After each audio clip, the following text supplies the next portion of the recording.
Syederalun, Ketua Tim Penggerak PKK Kabupaten Aceh Singkil, Hajah Habibatus Sania, turun langsung membagikan bantuan kepada korban banjir di Kecamatan Singkil pada Selasa 2 Desember 2025. Dengan menaiki truk Satpol PP, Habibatus Sania bersama Wakil Ketua Tim Penggerak PKK Aceh Singkil, Hajah Umi Maimah, door to door mengantar bantuan sembako ke rumah para korban yang masih tergenang banjir. Bantuan yang dibagikan berasal dari Tim Penggerak PKK, Dharma Wanita Persatuan, Bunda PAUD, dan Dekranasda Aceh Singkil. Selain pembagian secara door to door, bantuan juga dititip kepada kepala desa untuk selanjutnya diserahkan kepada korban banjir. Hajah Habibatus Sania berharap bantuan tersebut dapat mengurangi beban para korban yang sedang didera musibah banjir. Bukan perkara mudah mengantar bantuan kepada korban banjir. Selain harus jalan kaki melewati banjir, mobil truk Satpol PP yang digunakan terjebak di tanah yang masih lembek akibat bekas genangan banjir.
Kami adakan bantuan ini dari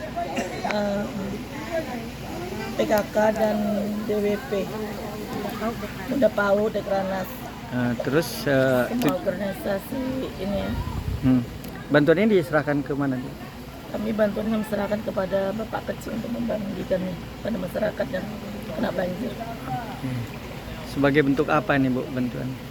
Sebagai bentuk peduli kita ya terhadap masyarakat yang ada di Kabupaten Singkil ini yang terkena musibah banjir. Kemudian Bu, ada pesan untuk masyarakat yang masih di genangan banjir ini? Pesan saya selaku Ketua PKK, kami mengharapkan kepada masyarakat agar bersabar karena musibah ini ya mungkin kita tidak menghindakinya. Download Tribun X sekarang, menghadirkan lokal menjadi Indonesia.